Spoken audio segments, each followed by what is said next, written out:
Hello, everyone. Welcome. I'm Paul Carling. I'm the Associate Director of Film Education at Film Independent, and I want to welcome you to our next virtual coffee talk. For those who don't know us, Film Independent is a non-profit arts-based organization in Los Angeles. Our mission is to champion creative independence in visual storytelling and support a community of artists who embody diversity, innovation, and uniqueness of vision. Membership's open to everyone. You can find out more about us at filmindependent.org, and we're also on all the socials. Just look for @FilmIndependent on Facebook, Twitter, and Instagram. But today it's a virtual coffee talk with two of our favorite filmmakers. I'll do these intros and then hand over to them, and I'll be back later on for some Q&A. So first up, she's the director of the seminal indie Girl Fight, which was a Spirit Award nominee for Best First Feature. And then she made Aeon Flux, Jennifer's Body, The Invitation, and Destroyer. And she's also very well known for her TV career. She's directed episodes of some of today's hottest TV shows, including The Man in the High Castle, Halt and Catch Fire, Billions, and most recently HBO's super creepy The Outsider. And she's also an active board member of Film Independent. So welcome to Karyn Kusama. Hi, Karyn. Make sure you are on camera. Yep. Can you guys just, yes, there you go. Welcome. Thanks for doing this, Karyn. Yes, thank you. It's great it's really fun to do this. Got plenty of time. So, when I asked you to do this and who you wanted to chat to, you said, I'd love to chat to our other guest here. He's the director of Brick, which was a Spirit Award nominee for the John Cassavetes Award, Best Films Made Under $500,000. He also made The Brothers Bloom, The Mindbender Looper, which of course snagged him to direct Star Wars Episode 8, The Last Jedi. And his most recent film is Knives Out, which is his homage to the Agatha Christie murder mystery genres. He's also directed 3 episodes of the classic, now modern classic Breaking Bad, including what I think is one of the most intense hours of television ever, that Ozymandias episode. So please welcome Rian Johnson. Hello. Ryan. Hey. Welcome, Rian. Hi. So, firstly, my first question to you before I hand it over to Karyn is like, just how are you doing in this new crazy world we're living in? I mean, we're doing great. My wife and I are both, in writing mode. So it's strange how our lives on the surface haven't actually changed much, and yet there's this weird psychological weight over the fact that we're sitting home all day, not seeing people. So, yeah. But we're doing just fine, and we're healthy, and our families are all healthy, and that's the only thing that really matters. That's good to hear. Karyn, how are you? I'm doing pretty well. I mean, I think again, yeah, I'm in a similar place as Ryan in that I'm in a kind of generative place right now. So I try to look at this time as an opportunity, but it's really easy to get pretty despairing if you read the news too frequently. So I'm trying to kind of balance my tendrils out to the outside world and enjoy the isolation for what it could be. Right. So I'm going to step back here and let you guys chat in these sort of coffee talk modes, kind of just talk shop, and I'll be back in about 30 minutes with some questions. Okay, great. Thank you, Paul. Thanks, Bob. Hey, Brian. Hey, Karyn. How you doing? I'm pretty good. So you were both in writing. How you doing, really? I mean, that's a good question. I mean, I feel I just to be perfectly honest, I need to have moments where I do check in with what's really happening, and I have to say that it can get pretty emotional for me just to feel that, I'm really facing the moment of sort of my good fortune, my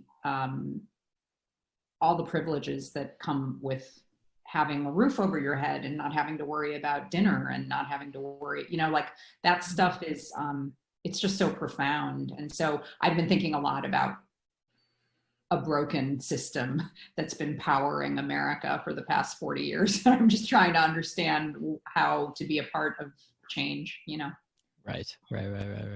Yeah.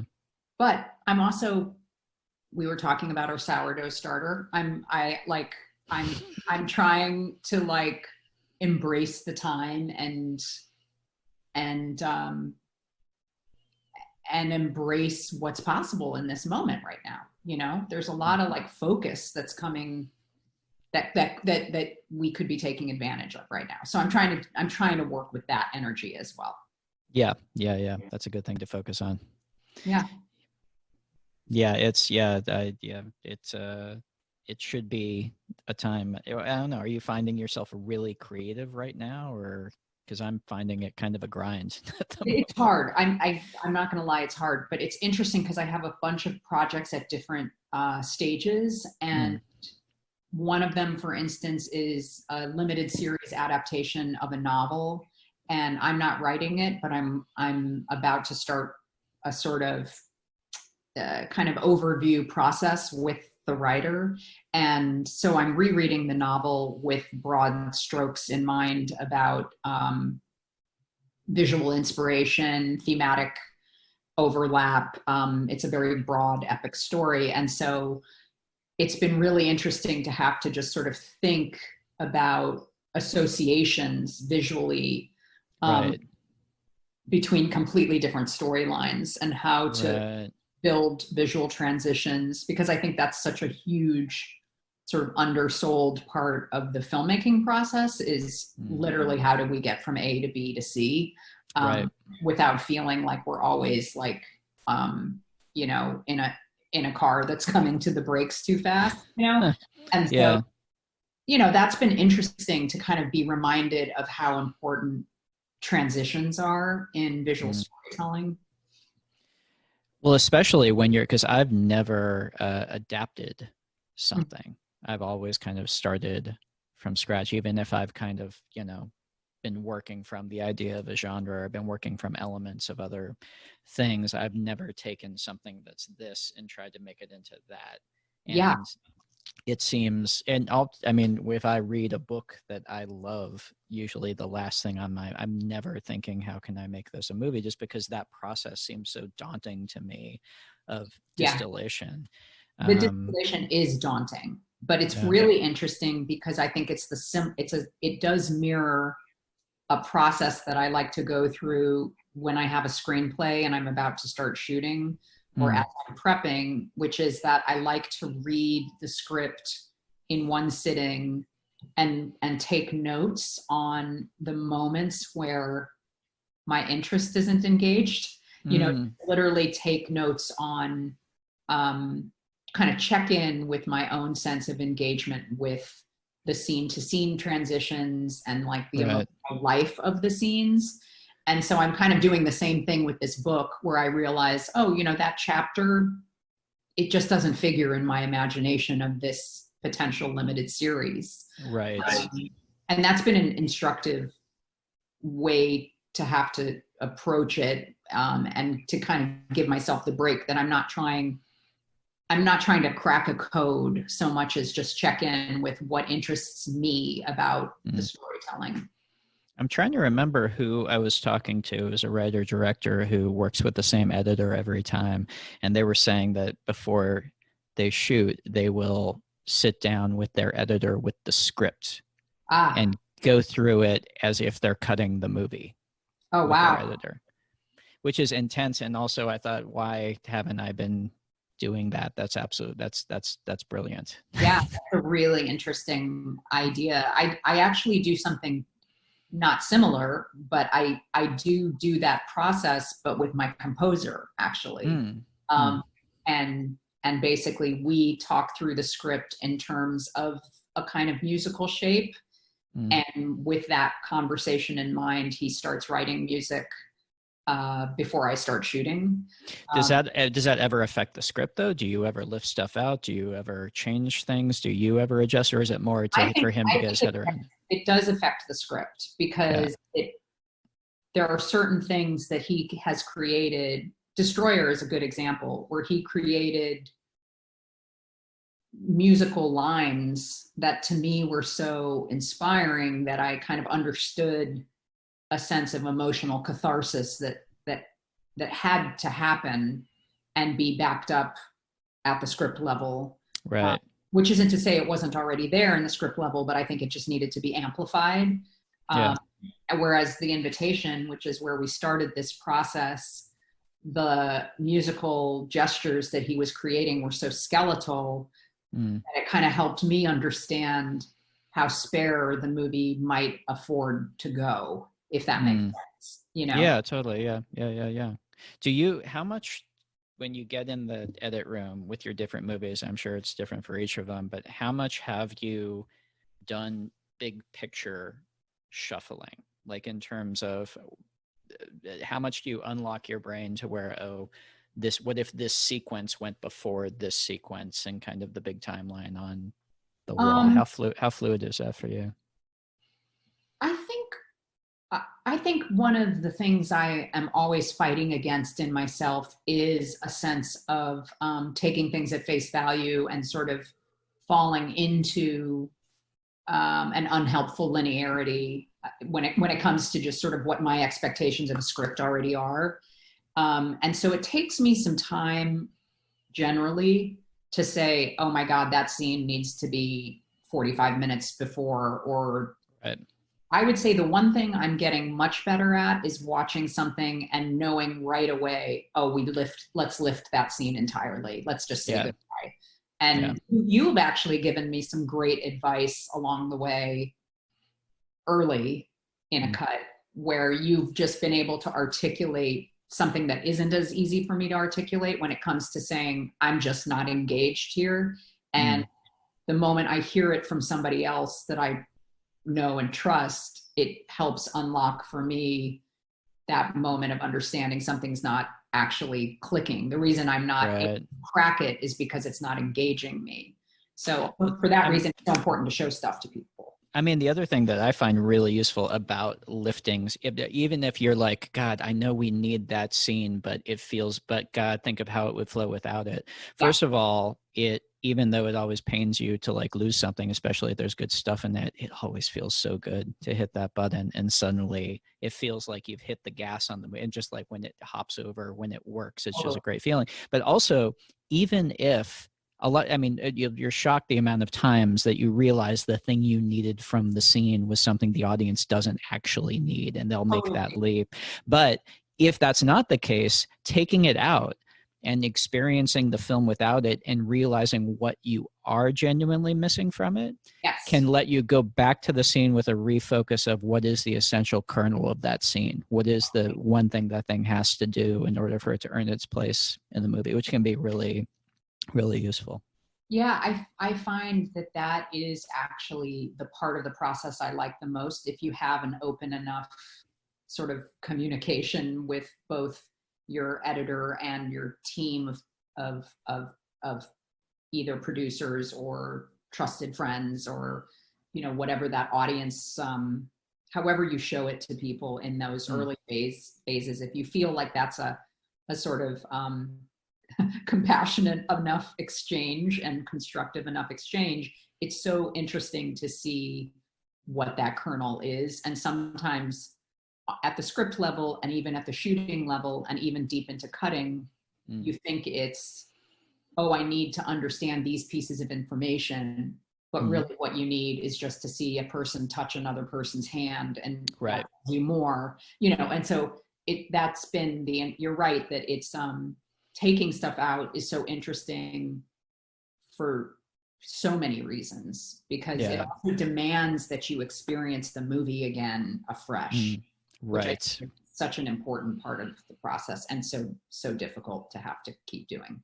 Yeah, completely. Do you have when you're in the thick of production, because when you're writing you can always kind of, or for me at least, I can always kind of step back and look at the outline and take a breath and reorient myself. And I'm kind of, seeing the whole picture. Same thing with the editing. When you're day to day with production, do you have anything that you do during production to kind of help yourself not get lost in the forest, to kind of showing up day to day, shooting out of order, just kind of keeping yourself oriented? Do you have something that you do, and either whether it's in the morning or whatever? Sound pretty corny, but I share it with my actors too.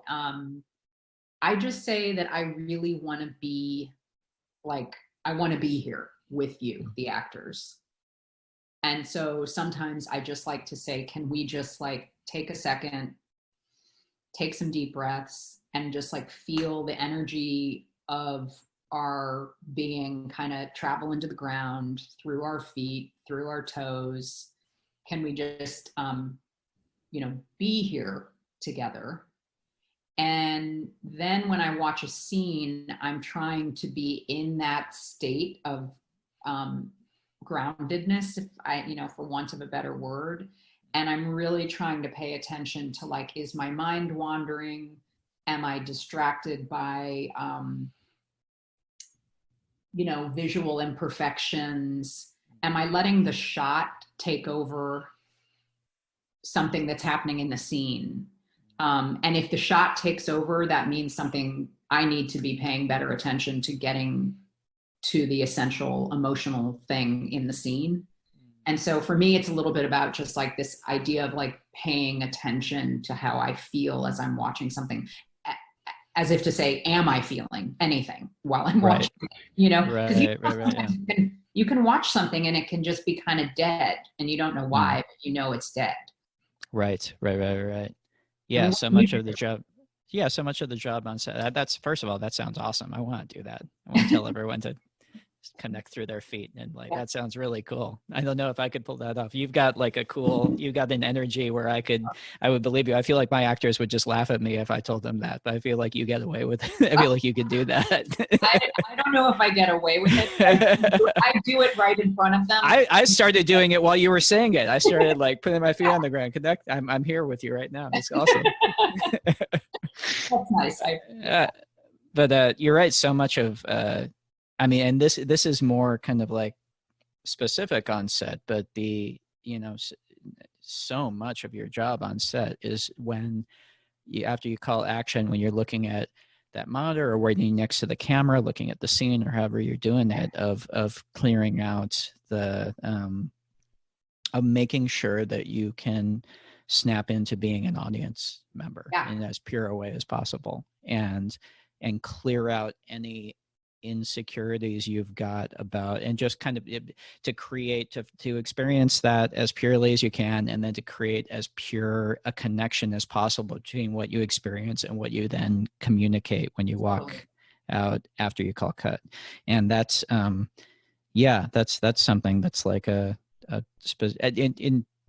for me, this is all just a really dumb little practical thing that sounds really, really obvious that everyone probably does. But during the day, especially when you're moving fast on a rush day or whatever, and you're shooting out of order always, you say, okay, next we're doing this scene, taking a moment for yourself to read the scene previous to that scene and to read the scene after that scene is something that, for me, again, that sounds super, super obvious, but for me, on the day, in the midst of the set, you're like, okay, I know what we're doing. It's so easy for me to kind of ignore that and just start into it. But grounding myself on where we're coming from and where we're going before and after the scene that we're actually shooting, first of all, for me, helps a lot in talking to the actors, because giving them that context is always really helpful.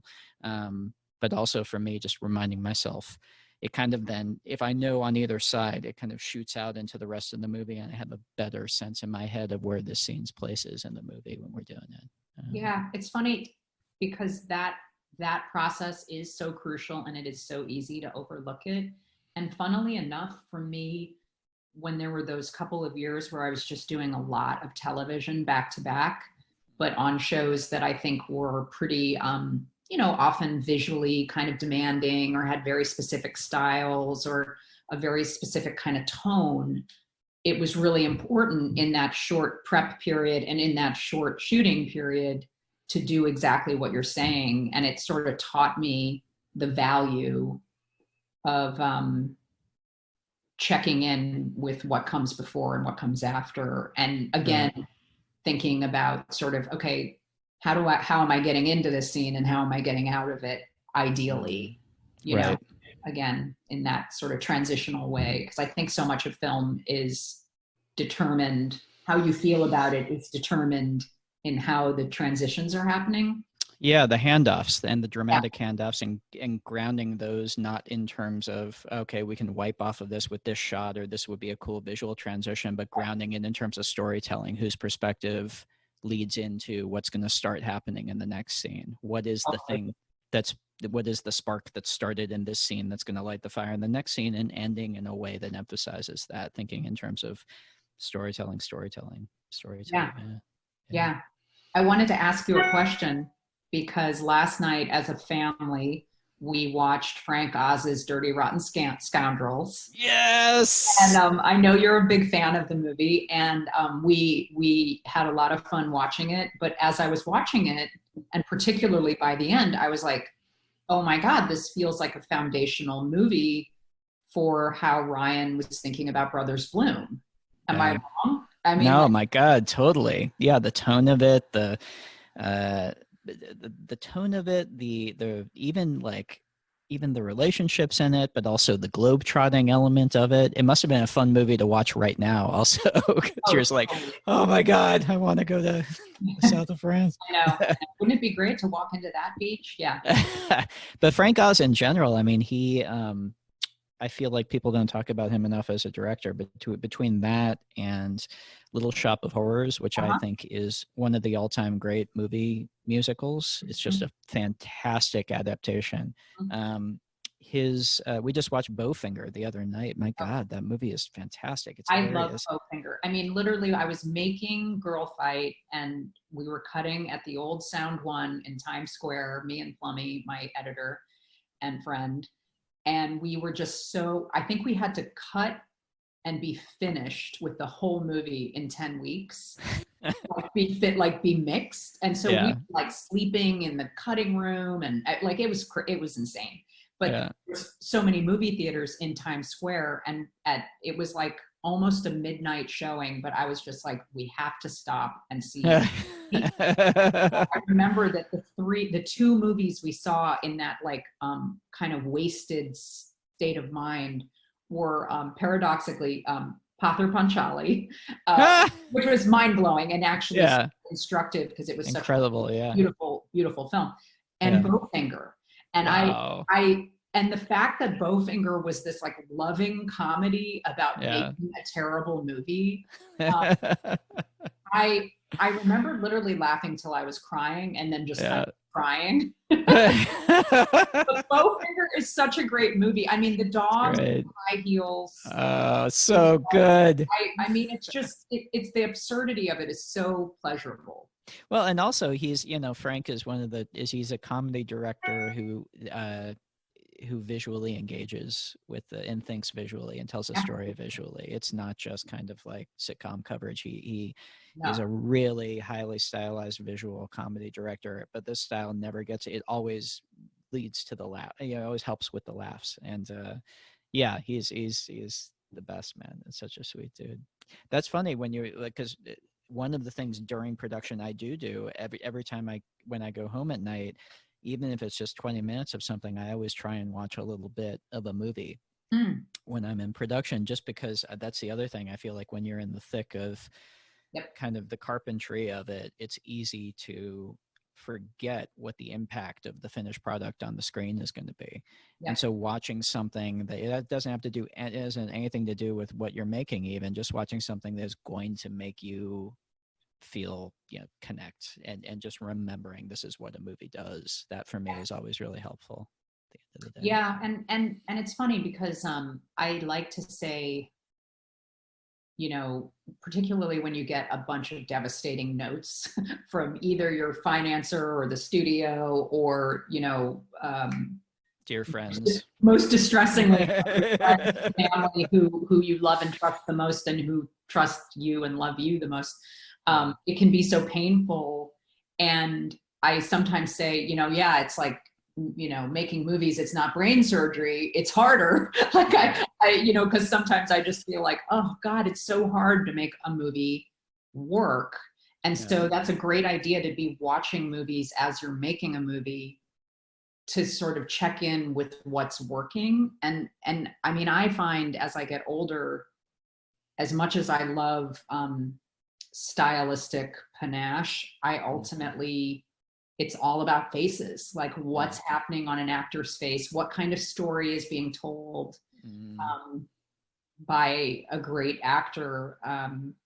It's so true. It realizes that kind of like, and I feel like anyone who kind of, because I feel like a lot of directors have kind of, I know for me, like the first stuff that you're doing when you're a kid is like making shorts, and it's not involved in acting. It's all about the shots. It's all about the, and let's do this cool thing. Oh, what if we put the camera in a slingshot and flung it, and it's all about copying the cool technique. And I think you always hit, I feel like, I don't know, at least you have to hit a point from experience where you realize that if an actor is doing their job and if the story is clicking, the actor is selling it, that nothing else really matters. Everything else is great if you can make it work for it, but that really your only job on set is making sure that happens, making sure the actor has what they need to give you, Totally. But talking about faces, though, the other thing that, and again, this is a really specific thing, but for me, because on set generally, we usually don't even have, if we have a video village, nobody's there usually. I just like, you're on set, and I like to have a little portable monitor that's generally probably like pretty small like that, right? And you can see that the shot is working. Yeah, the shot's working, but you want to be on set with the actors so you can engage with them directly. The problem, it really is a thing that even I find myself falling into. Even with, it was a big problem when you had video taps with film, where it was like a fuzzy image. Yes. But even with HD, you're looking on that small monitor, the temptation to go into close-up constantly, the temptation to forget how much expressiveness can come from an actor in a full shot with 3 people in it, and then that's still going to read. And so for me, specifically watching older films, watching like Michael Curtiz movies, or watching films where they didn't really do close-up coverage as much, but realizing you still seeing these films where like they're playing these incredibly emotional scenes where somebody is breaking down. It'd be something where it'd be unthinkable today to not be in a big close-up for it. And it's a wide 3-shot in a restaurant or something with the person in like 3/4 angle with almost their back to it. It's like, and it still completely reads. As an audience member, you lean forward. And that's something that's good to kind of remind myself of constantly, Oh, totally. It's so funny because just the other night, we're trying to watch a lot just to stay fresh, stay lively. And we were trying to show Michio, for the audience, our 13-year-old son, The Big Lebowski for the first time. And it was an incredibly pleasurable experience. And obviously there's so much about that movie that's really pleasurable, but the sort of comic fulcrum of the movie to me, in a funny way, is less Jeff Bridges, who I adore in the movie, but John Goodman. And there's a moment at the end when the ashes of a body fly into their faces, and it's a disaster, where then Jeff Bridges blows up at him, and John Goodman, they for the first time, the camera sort of hangs back and does not cut, and you just see John Goodman full body slumped, apologizing over and over again. And I felt this like tightening in my heart, because I realized, oh my God, the only way I could understand the power emotionally of this moment is to be stepping back and seeing him full body and seeing wind in their hair and cliffs behind them and this kind of existential tragicomedy around them. And it's just so nice to watch movies with the sense of like, that's how they do that. Mm-hmm. You know, it's the thing, it's not the close-up. It's the one of the wider shots we're ever going to see of these characters. Right. And that's when you hook in emotionally. It's such an interesting experience. It's really cool. We're watching a lot of stuff too, but every night when we're like sitting down to watch something, it's like being in the video store. Like neither of us is tired. Neither of us want to make the decision. And so we got this app. Mm-hmm. It's like, and there's a bunch of different types of it, but the app is just called Random. Uh-huh. And you can create a list in it. Mm-hmm. So we created this list of all these movies that we both want to see. And then you hit the button and it generates it, and that's what you're watching that night. Oh, I like that. But you got to commit to it. That's interesting. We had a slightly more analog plan in mind because we have that 100 film collection, the Janus Films collection. Oh, wow, yeah. And I think it's 4 DVDs to a page. Yeah. And Phil was like, what if we just go page by page and choose one movie off of those 4 selections? And I was like, you know what? I'm going to guess if I go through it, there's at least one movie on each page that I want to see. So that's kind of the that's low pretty great. But that's another awesome. way to do Random. I love it. I've been working my way through that Bergman set that they put out. Oh, it's great. Incredible. I know I'm due for another Fanny and Alexander viewing. It's one of my favorite movies of all time. So good. So good. So good. Yeah. Let me ask you a question. Back to Dirty Rotten Scoundrels and thinking about Knives Out and Brothers Bloom. Looper is a little harder for me to know exactly what the kind of generative, cinematic influences are for you, but like Fincher. Interesting. Okay. Yeah, that's Fincher. Yeah. Interesting. So when you come up with Brothers Bloom, when you come up with Knives Out, are you doing that from a place of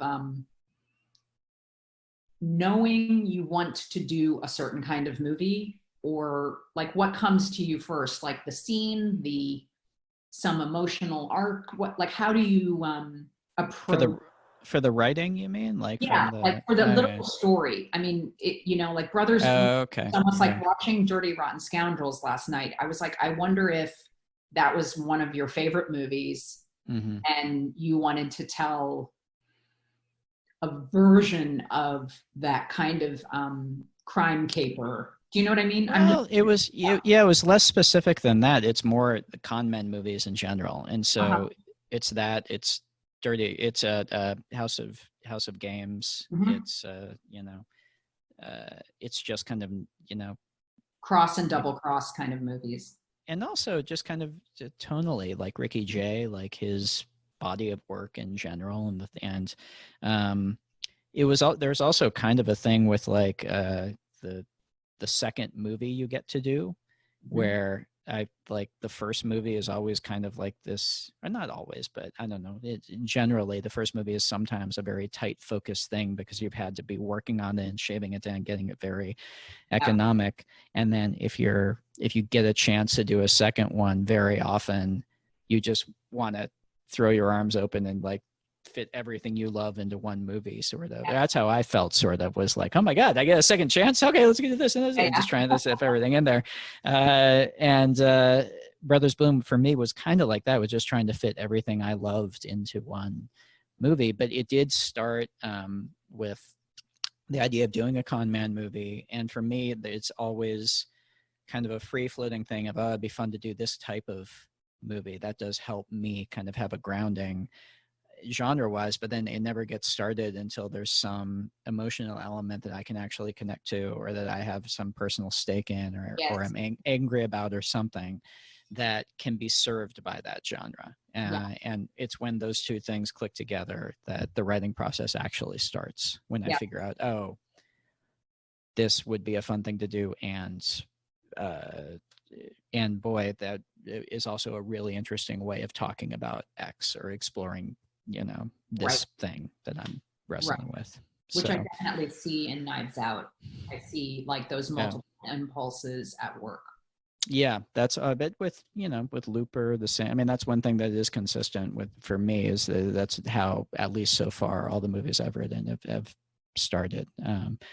Even with the Star Wars movie, similar thing. There's got to be something where there's a level on which you're engaged.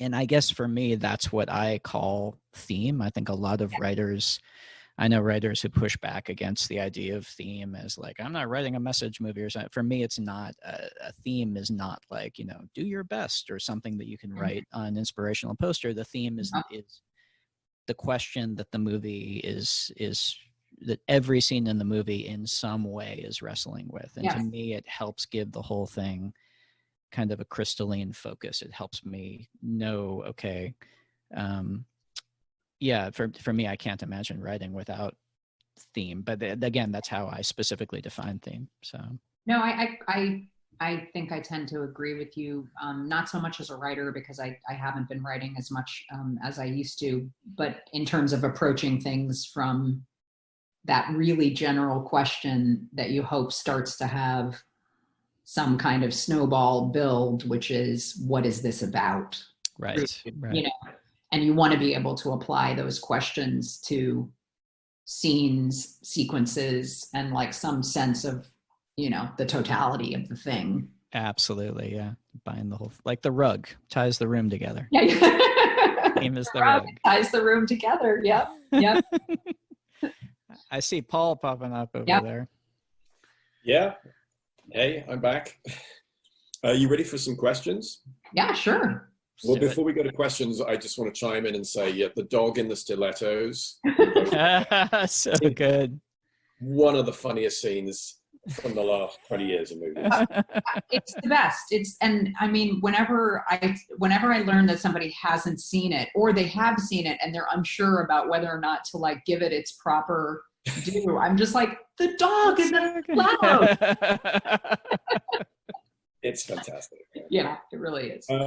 So we have a lot of questions. I'm going to try and group them sort of thematically, and let's get the sort of pandemic questions over first. Jack asks, how do you think the pandemic will affect the indie film industry? Faith says, how do I continue networking and frankly surviving when everything has come to a standstill in Los Angeles?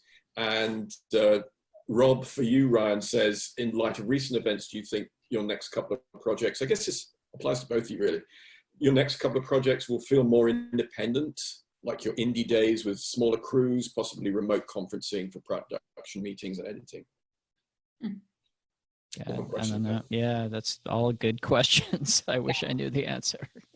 I guess that's part of what's, kind of so crazy and scary about all this is I feel like we're in such uncharted waters right now. I feel like none of us really know how this is going to shake. Are things just going to go back to normal for the next thing? Or are we going to be, like you said, having to figure out, I don't know. So I feel like that's kind of the cloud that we're all in right now. Karyn? Yeah, Karyn. I mean, I definitely think, and I don't know what normalcy is going to look like, or rather when that's going to come, but I do think things are going to change. I think just the nature of a film set has to be re-examined, and I don't think anyone's going to ever look at the craft service table again. I mean, and thank God, by the way, thank God. With all due respect to every craft service table I've ever interacted with, they're going to have to be different from now on. And I think just the health and welfare of every single crew person and actor is going to have to be taken into account in a different way. We cannot keep asking people to work when they're incredibly ill. It's something you see on film sets all the time. And I wonder if that's going to have to change, actually. Maybe it means it's changes to how we insure films. I'm not quite sure, but it just feels like we have to have a different kind of approach to the health and welfare of the filmmaking body of your movie, And then the bigger interesting questions of kind of how is this going to affect the movie? Independent film in general, which is kind of the bigger thing of how this is going to affect movie going, is the fact that people aren't going to the theaters right now. Is that going to snap back, or are we going to see a fundamental sea change in terms of that, which is very scary to think about for people like us who love going to the movies. I mean, those are the things that we're all kind of, trying to gaze into our foggy crystal ball and figure out. Yeah. I mean, I had a question about just the way we've adapted to this new normal right now. Is anything that we've, new ways of working that you think will still carry over? Like, you think people will just do more Zoom calls? Because it's I hope not. And I don't think so. That is the one thing, both in terms of that and in terms of movie theaters. To me, I feel like it's similar to going to restaurants. I feel like all of us are coils that are being sprung tighter and tighter right now. And the fact that I am literally having dreams at night about being at restaurants with my friends, I feel like when that coil is released, and I hope this is the case, we're gonna go out to see more movies than ever. I hope that's, and I don't know, just the idea of being able to be in a room full of collaborators and be collaborating on something sounds like heaven right now. And I hate pre-production. So the fact that sounds good to me, but I don't know. The answer is I don't know. If our two opinions about this mean anything, I will say my daily fantasy, when I think about what I miss right now, and I'm in the privileged position to say that this is what I miss. I miss the opportunity to like go to a double feature at a theater and see a couple movies in a row and meet a friend for a meal in a restaurant. Like I literally think about the day that I can do that, and my heart swells. And so, in terms of movies, I do think the downward pressure is staggering right now. I think we're probably going to lose some really consequential and significant theaters potentially. But in terms of movie making, I actually think indie film has a chance to be a real exciting possibility now, because we're not putting entire crews on airplanes to go all over the world. Our footprint is smaller. I mean, I do think there's a possibility that the first movies that get made and up and running after this is all over are indies. Right. That's my hope anyway. I mean, I don't know what it does to the larger community and the larger economy of indie filmmaking, but my hope is that there's some real opportunities after all of this is over. Like frugality will thrive. Yeah. Oh yeah. I think making something cheaply is going to be valuable again. Yeah. Okay. Let's change the topic. Horror movies. Marley says, Karyn, would you ever direct another horror movie? And Doug says to Ryan, what's your all-time favorite horror movie, and is it a genre you want to tackle? Ooh. Karyn? I feel like all your movies are slightly horror movies. I mean, that's the highest compliment I can imagine. Yes, in fact, most of the movies I'm developing right now, or I'm attached to direct, have a component of horror in them, if not outright horror films. It's not something I engineered for myself, but yes, I keep wanting to make horror movies. Right. There's a lot to be scared of these days. Yeah. I mean, my favorite horror movies, to be honest, it's a genre, I think, because my family was really religious when I was growing up, and I wasn't allowed to see a lot of intense stuff. And so it's not a genre I have a grounding in emotionally. It's also kind of like I have a lot of friends, like Karyn included, who are, incredible filmmakers who engage with the genre and make movies that just amaze me. I don't know whether I don't know. It's not something that's ever, for whatever reason, drawn me. But then there are films like Alien, like the first Alien, or Under the Skin, I would count as a horror movie of sorts, and that's one of my top 5 of all time, Under the Skin. So So there are things there. I mean, I guess it depends how you define horror, I suppose. But yeah. When I saw Under the Skin, the number of men that walked out of the theater midway through was shocking. They didn't want to see themselves as the victim. Yeah. Well. Question from Molly: how much does literature inspire your works or ideas for both of you? That's an interesting question. That's why I asked it.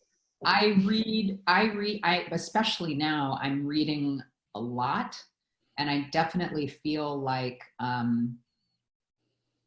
there are moments when I feel a kind of ecstatic emotional engagement with something when I'm reading it, and it's exciting to ask myself, why do I feel that?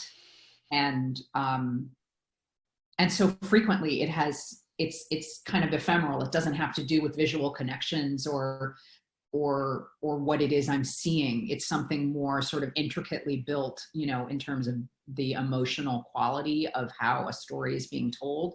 And that can be really instructive, I think, as a visual storyteller. But that's also just because I like to read. What about you, Ryan? I don't know. Do we talk about books all that much? I don't know if we do. Yes, we don't. We should. Let's start talking about books more. Yeah. Yeah, I love reading. I've always been a big reader, and it's a huge for me in terms of it's a lot of what you said. It's not even like reading something and saying, wow, that would make a great scene, or it's almost the opposite of that. It's something that can get you out of your head in terms of your own work and fill back up that well of inspiration with something that because it's disconnected from what you do or what you're supposed to be working on, it can fill up that inspiration bucket inside you. So no, for me, it's huge.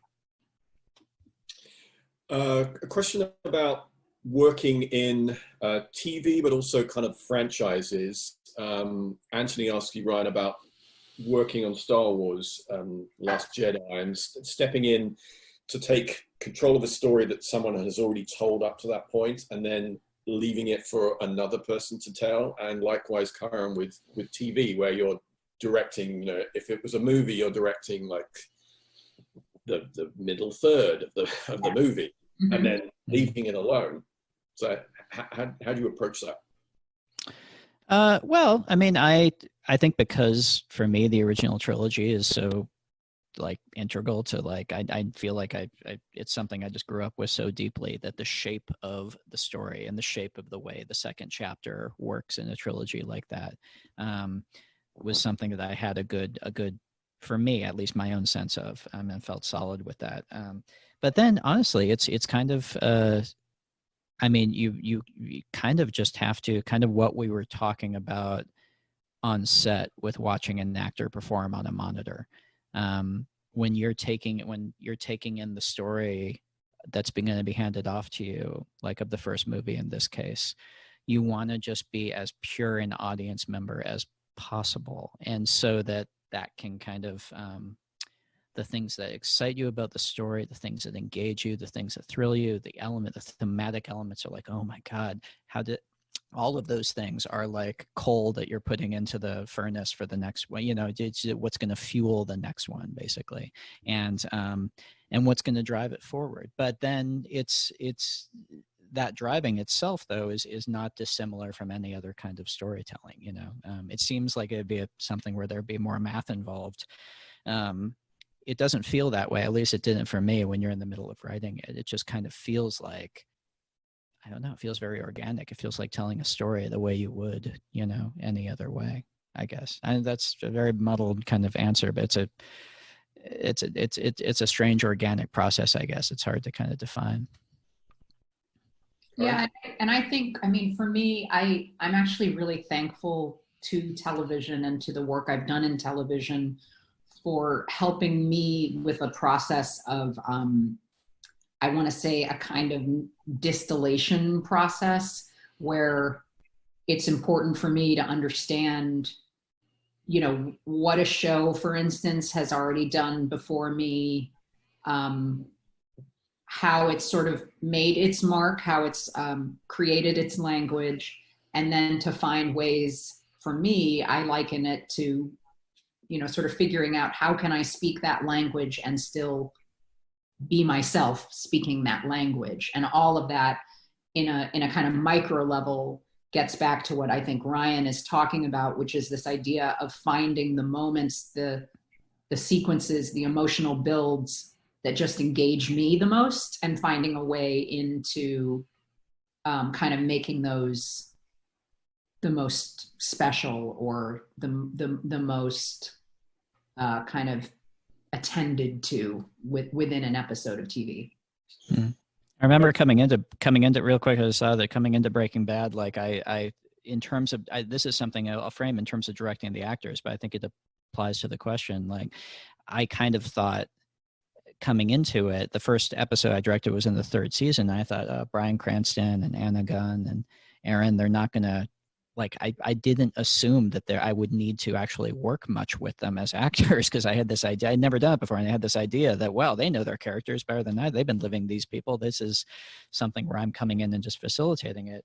And getting on set and realizing when you have good writing, it's taking the characters into new uncharted territory with every episode, with every scene, with every moment. And it has to feel new and real and frightening to the actors stepping forward scene by scene. That's what makes it a good show. And the same is true with writing. Even if it's serialized, it needs to feel thrilling. It needs to engage you as a story. It needs to work on that fundamental level, and not just, kind of tag bases, or not just continue what's, it's got to, it's a movie for an audience. It's got to engage them and satisfy them and shock them and surprise them and thrill them, and all the things a good story should do. Yeah. Was The Fly the second episode of Breaking Bad you directed? That was the first. First. Did they offer that to you, or did you kind of pitch yourself for that specific? Oh, no, they offer it. You don't get to choose. They send you a thing and say, this is the one you're doing. And I read it and I was like, wow, really? Cool. Because that's one that everyone talks about. It kind of divided audiences. Have you followed the sort of feedback from that? I remember at the time kind of, seeing some of it, and I mean, one thing about that, first of all, I felt incredibly lucky to get that specific episode. Not because, this is going to be crazy or divisive or whatever, but because I realized it meant I was going to have a concentrated amount of time in one location with Aaron and Brian. And for me, it was like, for myself, it was a masterclass of working with those two actors and getting to focus and do kind of the equivalent of a play with the two of them. And it wasn't a lot of traveling to different locations. It wasn't I was trying to keep it visually interesting, but the work was really just working with these two incredible actors and getting a chance to have a very concentrated experience with the two of them. And for me, I was so thankful that I got to do that. And Moira and Sam, who wrote the episode, had such a great script. And it was kind of heavenly. But I mean, it is a bottle episode, and it's an episode that in the middle of a season that is chugging away on this narrative, it stops and examines the people. So, I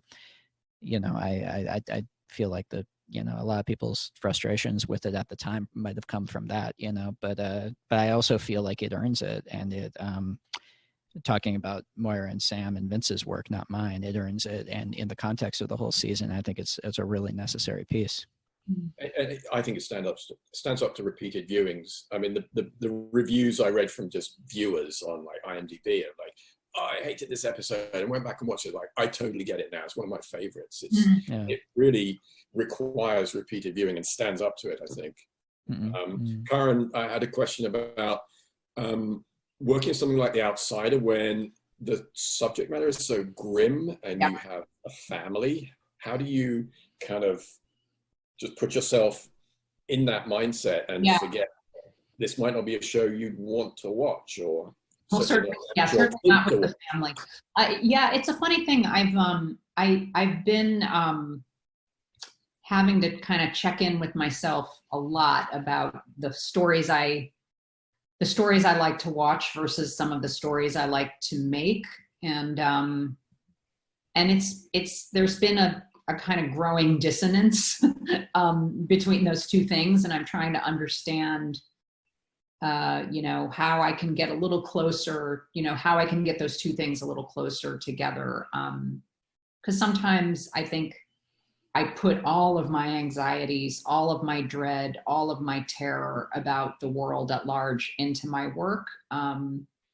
It just feels like a useful place to put it. But now I'm actually starting to question that a little bit every now and then. So it's to answer your question, Paul, I can't completely answer it yet.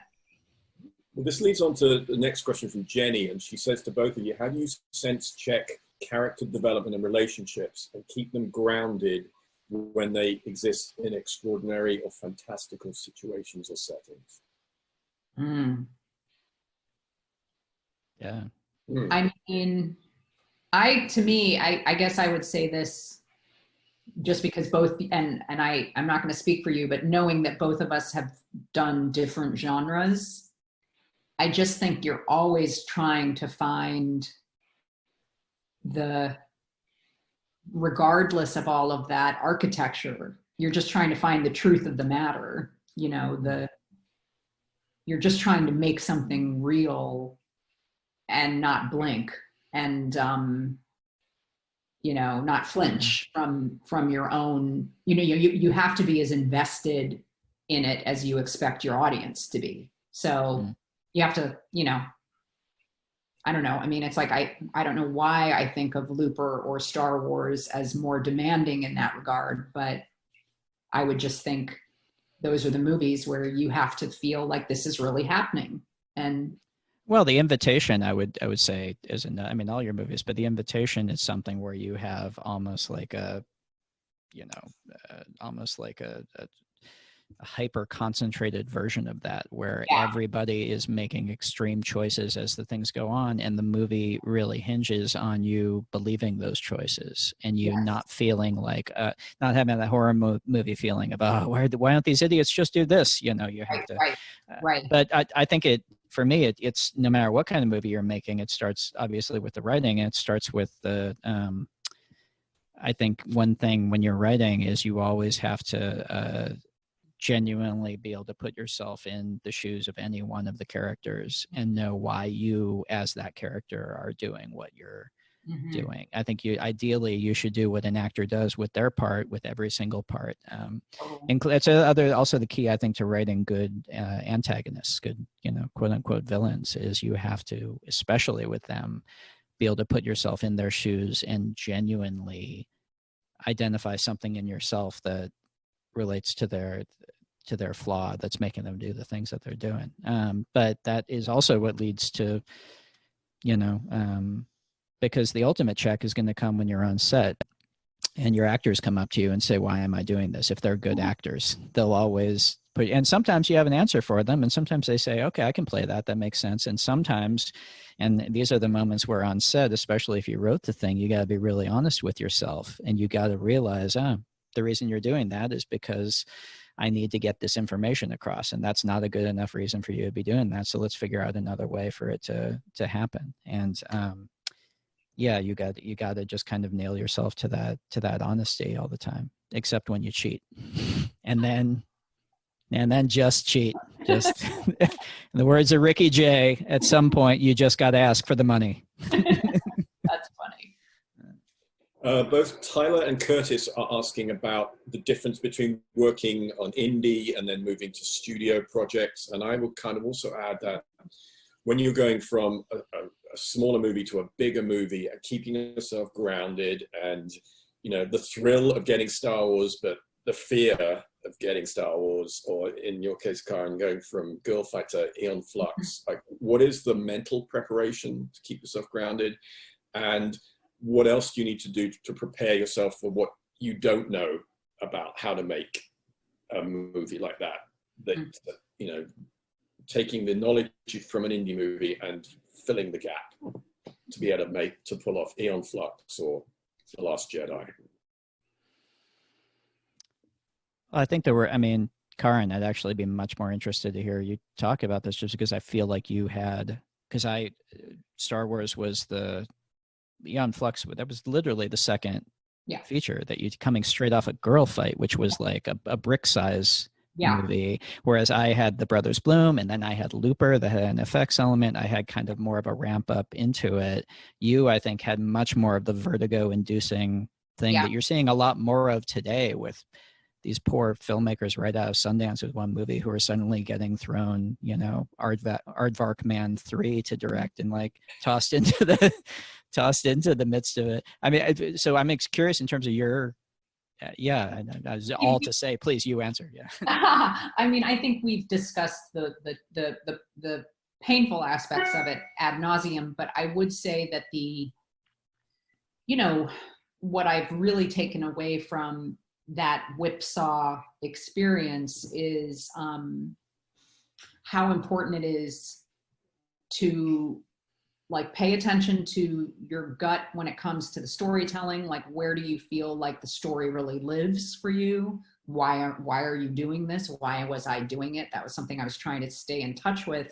And I think at the time, particularly since it was only my second movie and I was relatively inexperienced, I wish there were more moments where I could say, help me.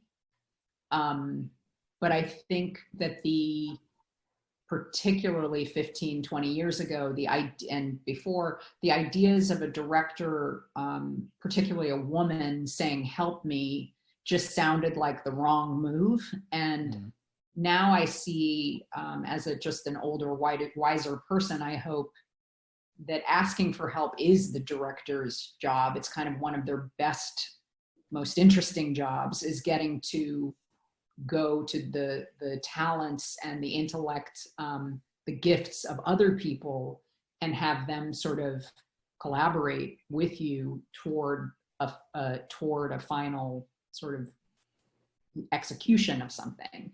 And I think I was really afraid of that probably at the time. And it didn't serve me very well. And the movie was sort of tortured anyway, but like really checking in with the actual story at its most elemental, I think you need to do that with a little movie, and you need to do that with a big movie. And it's just the stuff around it expands or contracts. I don't know. Did you feel that way on Last Jedi? Well, I think that I'm very thankful that I had done even 3 movies before that, and that I felt like for me, it was a much smoother kind of a transition. And I also it was a very good situation. I had great producers, both in Rom and also Kathy, and all the folks at Disney were terrific and just supporting. So I think it feels like the number one thing is just kind of, in a weird way, like, I mean, I think what you said is really, really apt, that first of all, that not feeling like you have to go in there and pretend like you know everything about this bigger process. Like I would on Star Wars, that's one thing. I would start department head meetings like saying, okay, this is my first time doing this, so I'm going to ask a lot of stupid questions, and then not being afraid to ask a lot of stupid questions.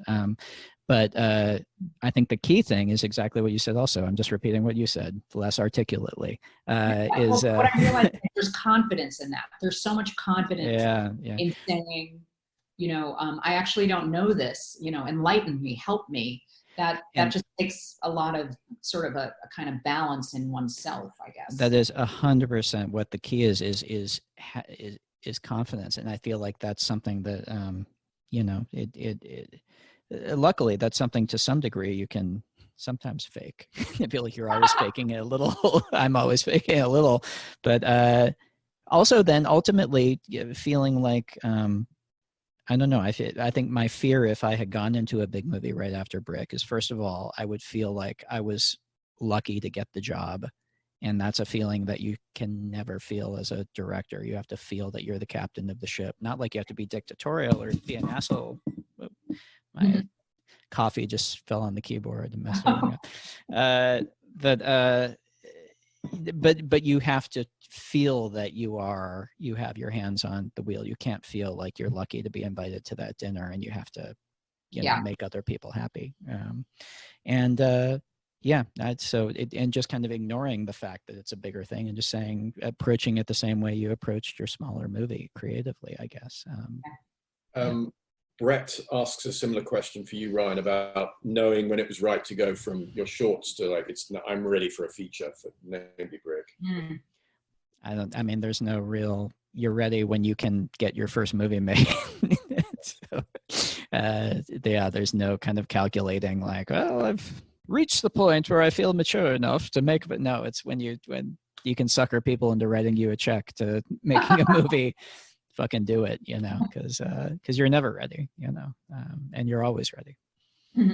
We are almost out of time. If you can do a couple more questions, if you got time, you've got a meeting to get to. Sure. We have a lot of these questions about recommendations, people asking recommendations for reading, mystery books, if you have favorite mysteries that you're reading. I recently, see if I have one here. There's this great bookstore in New York called the Mysterious Bookstore. Let's see if I have one of these here.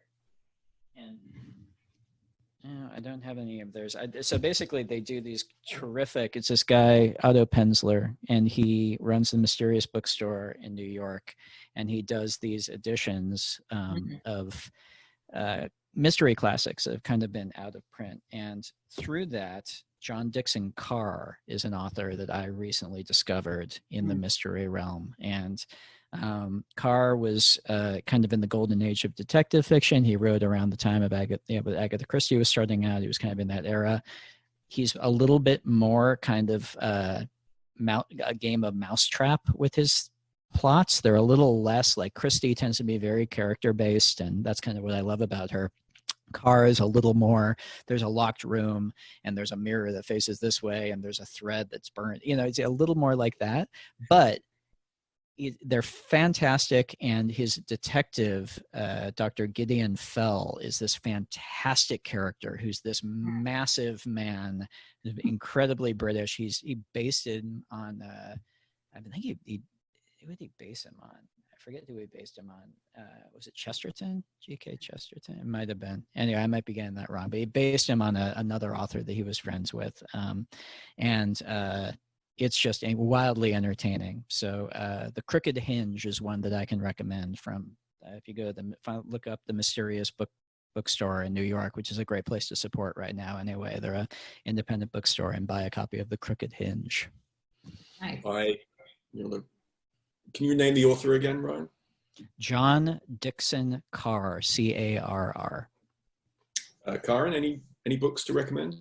Right now, I'm actually reading a nonfiction book called Trick Mirror by Gia Tolentino. It's essentially about coming of age in the internet age, and it's 10 essays, I believe, and it's just beautifully written, incredibly a somewhat grim depiction of what it means to be in today's world, where the notion of the internet has completely overtaken every aspect of our daily life and our imagination. But I find it pretty exciting writing, really worth reading. Trick Mirror by Gia Tolentino. Okay. And then a lot of people asking, and it's our standard question right now of, what are you watching, and recommendations, whether it's a TV show or a movie, and it can be like finally catching up on a classic or hidden gems. You could dig deep. What are you watching? What would you recommend? I'm going to just say to anyone who is a member who is watching this right now who does not have the Criterion channel, get the Criterion channel, and literally you could spend day and night just watching what they've programmed for April and still not catch every great thing. I mean, it's just April alone. It's like Columbia era noir. It's Toshiro Mifune Festival. It's 70s movie style icon movies. It's like, I mean, it's such a like embarrassment of riches. I can't even name one thing, I would just say go to Criterion Channel, become a member, support Criterion Channel. It's, I think, $10 a month. Yeah. Right? Yeah. I mean, it's just crazy what a resource it is. All the old Yorgos Lanthimos movies are on there. Oh my God, three Yorgos movies. I mean, it's just insane. Someone here had a question for you about, I don't know if this is one of your favorite movies. It's one of mine, but they asked you to talk about Come and See, which is on Criterion. Do you want to say a little bit about that? Oh yeah, I just, it's a war film. I think it's the greatest war film ever made. It's a Russian film, and I recommend it actually as a kind of hybrid genre film. For me, I see it as like a foundational horror film, but it is also rooted in, you know, the real events of the invasion of Belarusia in World War II, and it's nightmarish beyond most of our ideas of what horror films can deliver on in terms of nightmares, but it's so beautifully made, deeply unsettling, challenging to watch, but really worth it. Have you seen that, Ryan? Oh yeah. Get the 1,000-yard stare. Yes, I have. No, it's absolutely incredible, and yeah, check yourself emotionally before you watch it. It's like Titicut Follies in the way that it truly guts you in a way that is no joke. Like, make sure you're in a good place and have people have some that can hug you. Have some loved ones to hang out with after you see it. It's amazing. You feel like the main boy's looks at the end of the movie are like, I can see why he looks like that. He looks like an 80-year-old man at the end of it. Yeah. And made by Ellen Klimov, who was married to Larissa Shepetko. You're a fan of hers, right, Ryan? Who's that? His wife, Larissa Shepetko. Do you know her work? Shepetko. Maybe I'm just not, maybe my brain's fuzzy. I'm not connecting. I know you're a fan of other Russian movies, right? Like Letter Never Sent. Sure, yeah, absolutely. Yeah. And you went on your whole Tarkovsky kick. I recently discovered Tarkovsky, I knew Tarkovsky existed, but I recently visited Tarkovsky for the first. I had seen Solaris, but Stalker was really the one that I watched Stalker for the first time, and it really got me. And then I read Criterion Channel. It's on Criterion Channel right now. And then I read Jeff Dyer's book, which is about Stalker, which is called what's it called? Ruma. It's called a book about a movie about a journey to a room. And anyway, Tarkovsky is absolutely incredible. We watched the other night, actually, speaking of directors that I'm kind of like trying to make headway into. We watched The Grapes of Wrath, the John Ford version. Oh.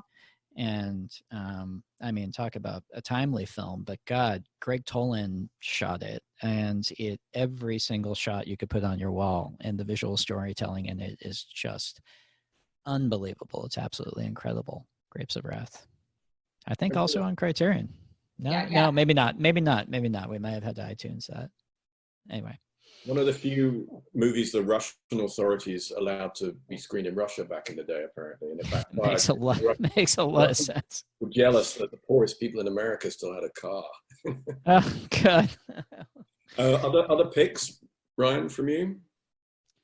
What else have we been watching recently? Karyn, I recommended that Louis Malle documentary to you. That's right. We watched God's Country, and I'm so glad that we saw it. Paul, both Ryan and I recently watched a Louis Malle documentary called God's Country, which is still on Criterion Channel. And it's just a portrait of a farming community in Minnesota in the late 70s, and then returned 6 years later after the farm crisis. Reagan's farm crisis has really kind of devastated the community, and it's just beautiful filmmaking, just effortless. You just I couldn't quite figure out how he was doing it as I was watching it, but it's really beautiful. It's really incredible, yeah. And then speaking of deep cut classics, on Hulu they have 12 episodes of this now defunct game show called Spin the Wheel, hosted by Dax Shepard and executive produced by Justin Timberlake, and it is a harrowing analog for late stage capitalism. It's a really fascinating show, actually. It's dumb. It's just a big wheel that they spin. That's it. There's one thing you do. They have this big wheel and you spin it and there's dollar amounts, but they pick and Dax Shepard obviously is like a lovely, charming guy and he's great as a host, but they pick like true, like good people to be on it, and they tell the story of how this person runs a food bank, or this person saved a bunch of students on a bus when there was a bus crash, or this person. They're genuinely good people, and then the nature of the game is this giant, cold, unemotional wheel that ends up, by its very nature, dangling large amounts of money in front of the people, and then cruelly, just through nothing but circumstance of just chance, taking it away from them. Yeah, and it's weirdly like the other night we watched an episode and we were just like, this is too sad. We have to stop watching it. We had kind of like a moment as if we were watching Come and See or something. We're just like, this is too fucking tragic right now. Can't do it. Yeah, it's fascinating anyway. Also on Criterion Channel. That would be amazing. Yeah. That'd be incredible. There may be a documentary about it eventually. That has to be probably the most left field recommendation we're going to get this during this period. Well, thank you both. I hope you'll come back soon and do this. This has been a coffee talk on Film Independent. Check out more information at filmindependent.org. Membership's open to everyone.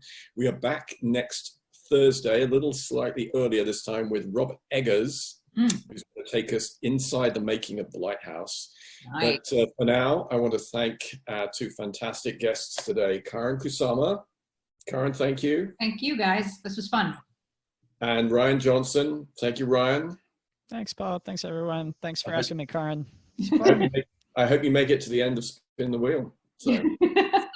Nobody makes it to the end of Spin the Wheel. Thank you both. Great to see you, and we'll Thanks, see you soon. Thanks. Okay. Bye, guys. Bye. Bye, guys.